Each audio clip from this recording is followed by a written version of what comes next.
శ్రీకాకుళంలో మాజీ speaker Tammineni Sitaram media సమావేశంలో కూటమి ప్రభుత్వం పరిపాలనను తీవ్రంగా ఖండించారు.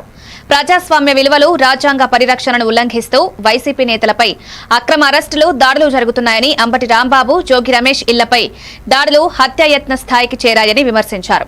అంబేద్కర్ రాజ్యాంగం స్థానంలో రెడ్ బుక్ రాజ్యాంగం అమలవుతోందని హెచ్చరించారు. భవిష్యత్తులో చర్యలకు తగిన మూల్యం చెల్లించాల్సి ఉంటుందన్నారు.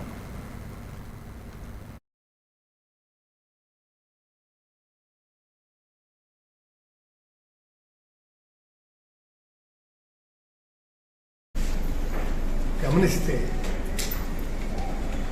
అసలు ఈ రాష్ట్రంలో ప్రభుత్వం ఉందా,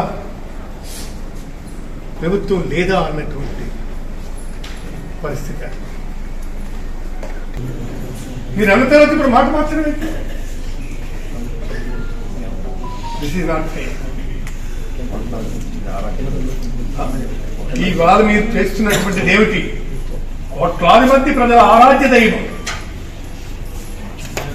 శ్రీ వెంకటేశ్వర స్వామి ప్రసాదంలో కలిశాయంటే భక్తుల మనోభావాలు ఎంత దెబ్బతిన్నాయో తెలుసా మీకు? అంటే నీ రాజకీయం కోసం ఏదైనా సరే చెప్తారా? చెప్పండి. ఇది ధర్మమా? ఇది న్యాయమా? దీన్ని ఈ విధంగా చెప్పొచ్చా అని మీరు అనుకుంటే కాదు కదా. చెప్పండి. బాధ్యత కలిగినటువంటి పార్టీ మీరు, డిప్యూటీ సీఎం గారు, మీరందరూ చేస్తున్నటువంటి పరిస్థితి.